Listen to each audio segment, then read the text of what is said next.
Hi, good afternoon, everybody. How are you? I hope you had a good lunch. As always, if you go to my homepage, stephenaskew.com, you can find the script for this talk and all my other talks. You can find questions, you can find the answers, and you can download the MP3.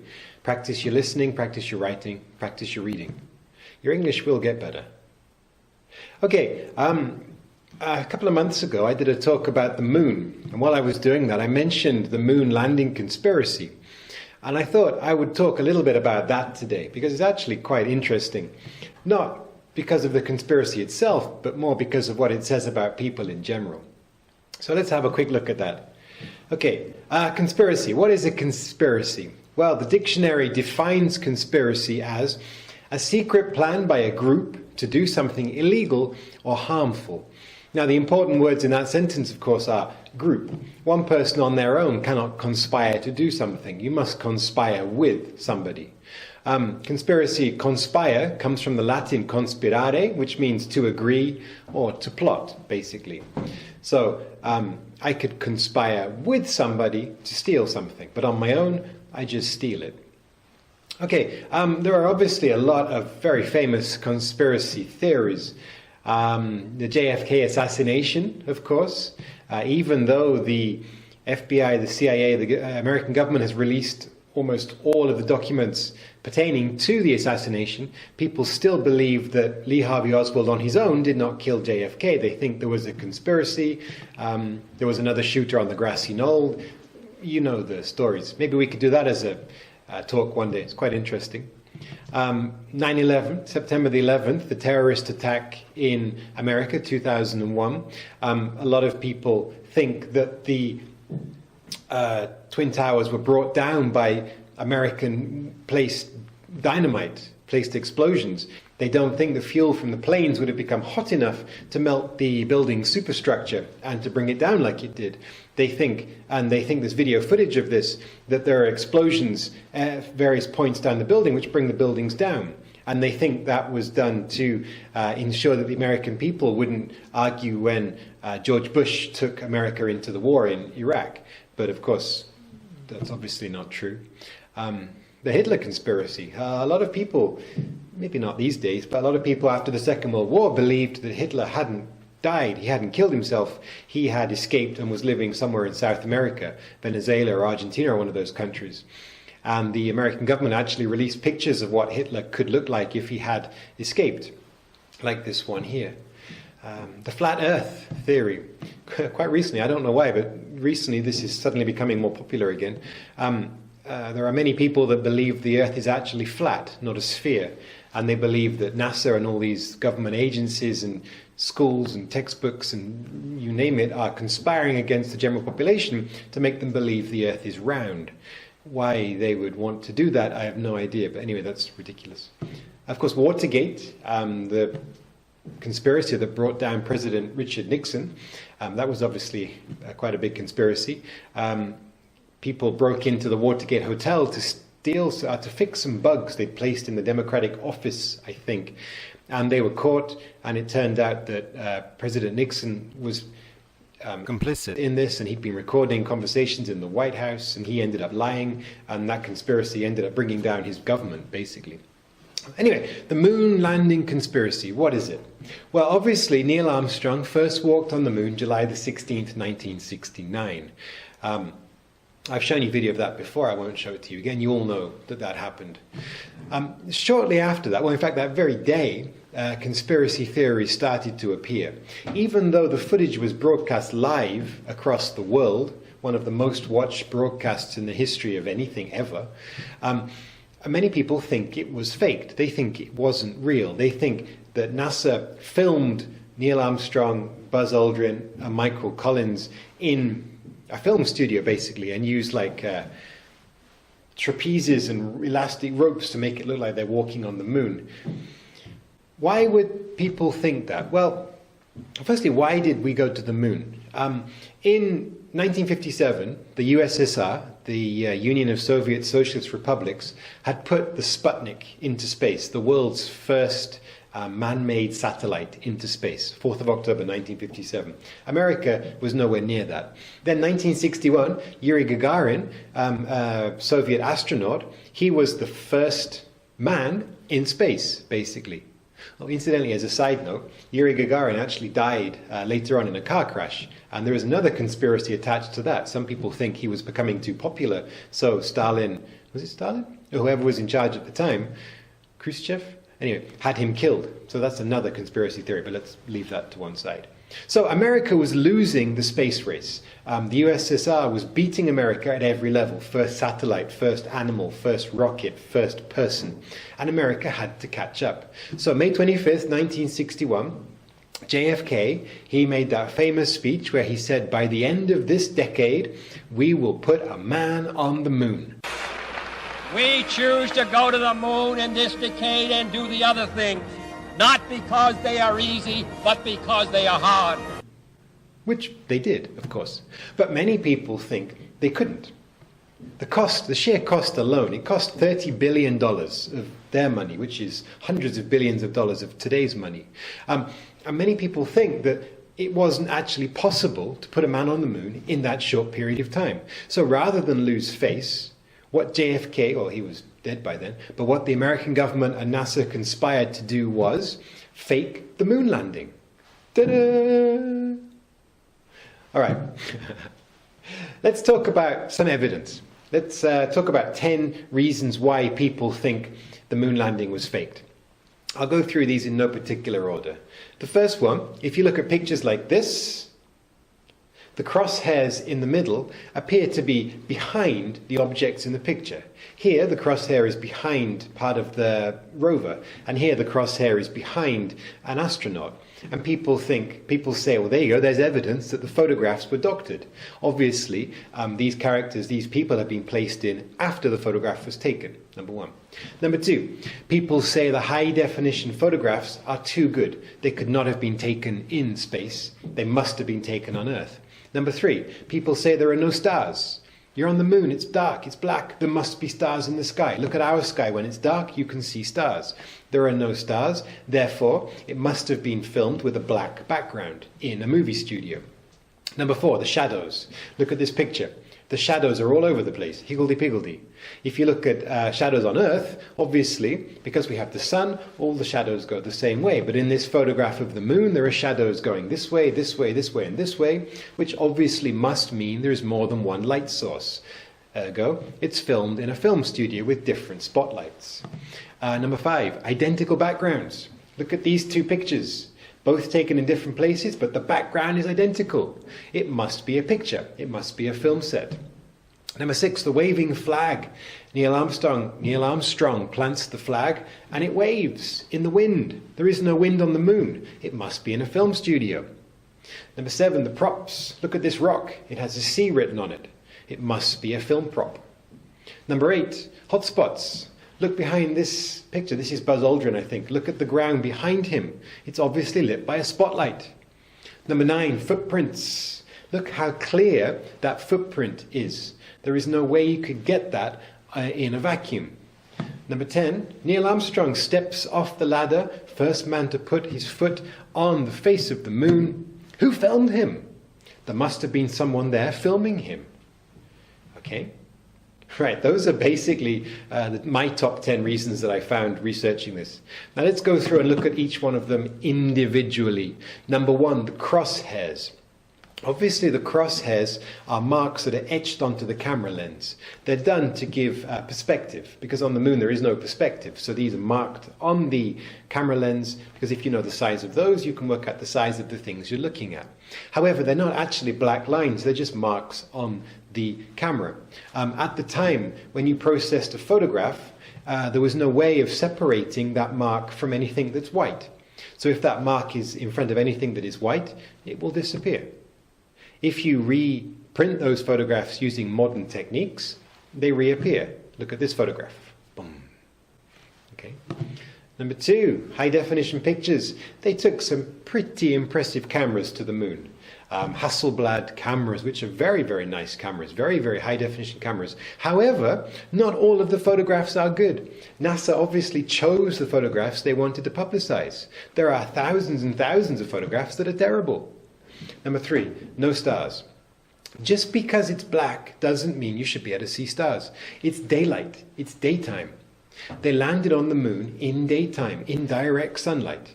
If it's direct sunlight now, it's sunny. If I go outside and look up, I cannot see any stars. Why? Because the sun is brighter than all of the stars.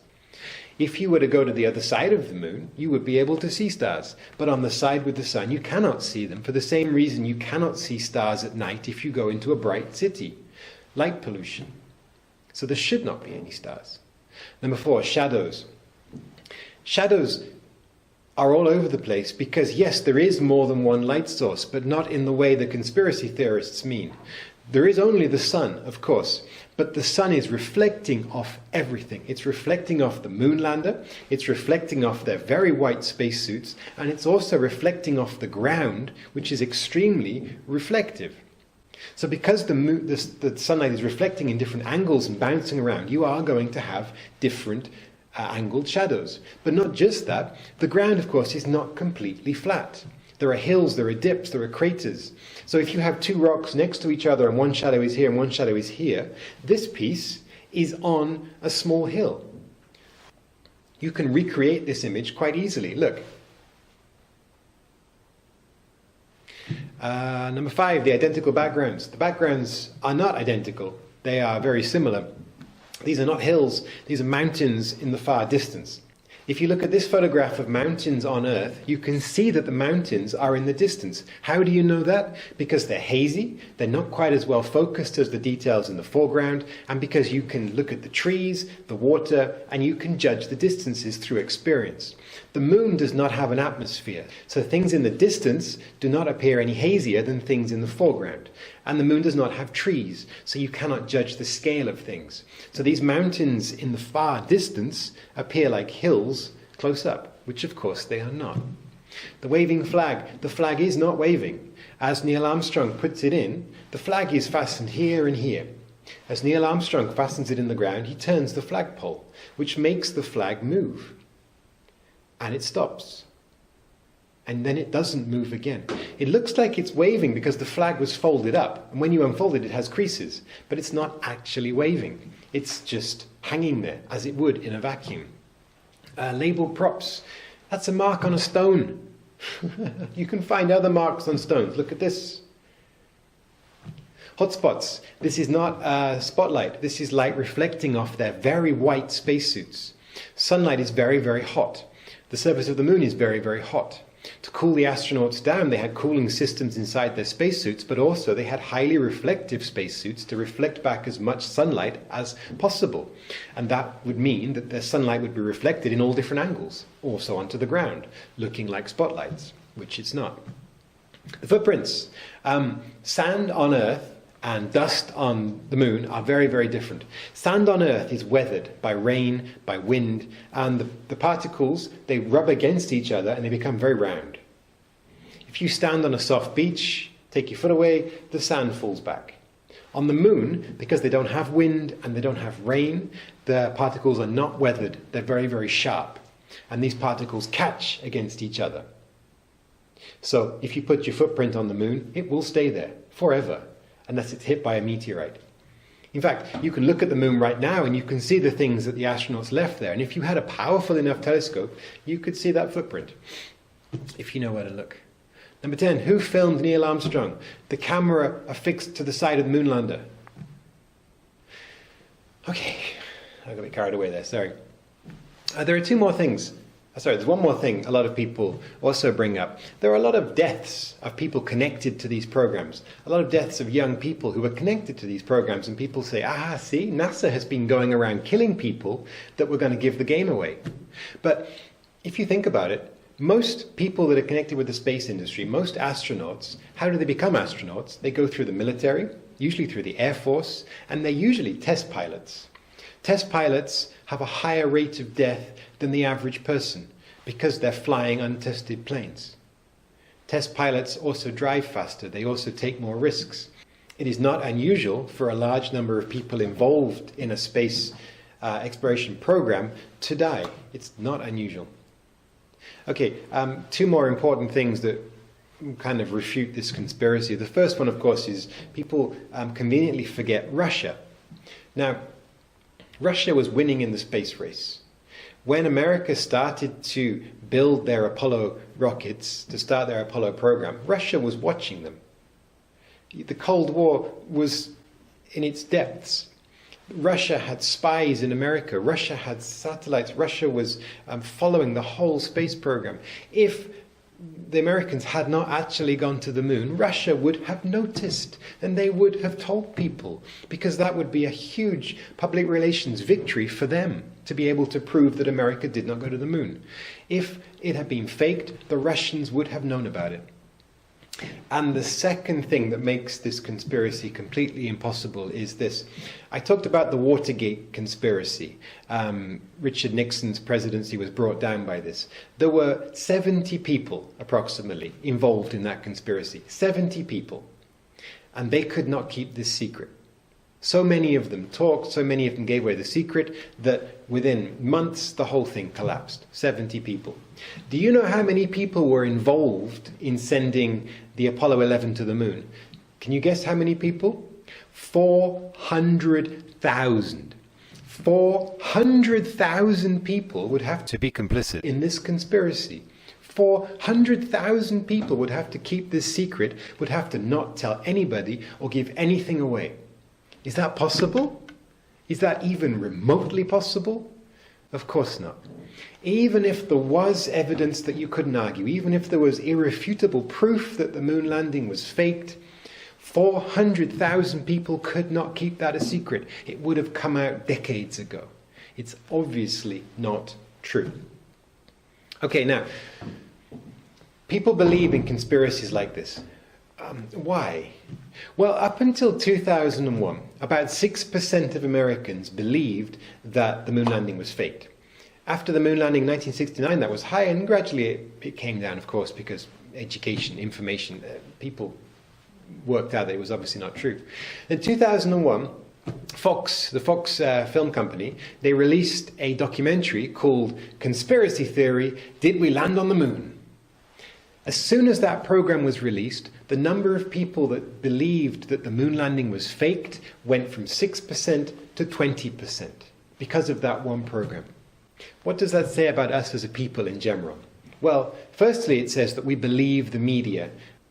We believe what we see, we believe what we're told far too easily.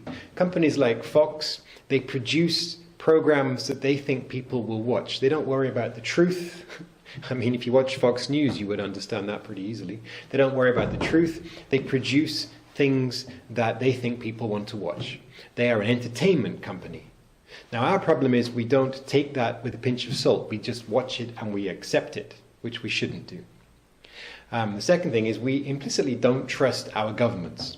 We think our governments are up to something they shouldn't be. In any country, not just in America. We think our governments are doing things behind our backs. Whether they are or not, that's what we believe as a people. We want to understand things that we possibly can't understand. The moon landing is pretty difficult to understand how all this could have happened. It's pretty incredible. It's much easier to think that it is a conspiracy. It's much easier to think that because then you feel you understand this. Whereas to actually really understand it, you would have to put some time in and you would have to study about it. It's much easier to say it's not true. We want control and security. We want to think we know what's happening. Take, for example, climate change. Climate change is a huge thing. Human-caused climate change is a huge thing, and we have to accept that. But many people like to think it's a conspiracy. They like to think the governments of the world are conspiring against us to raise tax, to get money, to do all these changes and stuff. Because if climate change is actually true, we have to change our lifestyles, and that's inconvenient. It's much easier. We have much more of a sense of control if we think, no, it's all a lie. Maintain our self-image, of course. People have a sense of pride. We like to believe we know a lot of stuff. If you believe in a conspiracy theory, if you've researched the conspiracy theory, any party you're at, any situation you're at where you can talk to people, you have a feeling of superiority. You know more than other people, and you can feel good about yourself. Plus, once you start believing in the conspiracy theory, you have to keep believing in it, because to admit you are wrong means admitting you are wrong, and then you lose face. So once you start going down the path of conspiracy, you have to keep going. Okay, so humans naturally believe in conspiracies. How do we not? How do we stop? How do we avoid that? Well, obviously, think about anything you're told. If a TV show tells you something, if the government tells you something, if anybody tells you something, don't just accept it. Think about it and research. If you think and if you research, you will find all these answers yourself, and you will know a lot more. Anyway, thanks for listening. I enjoyed talking about that. I might talk about more conspiracy theories. That was quite fun. If you like this video, click like down there somewhere. If you want to subscribe, that button's around about here. It looks like my face. And if you have any ideas for talks, anything you'd like me to talk about, please put them in the comments section below here. Thank you. Have a nice day. Talk to you next week. Bye.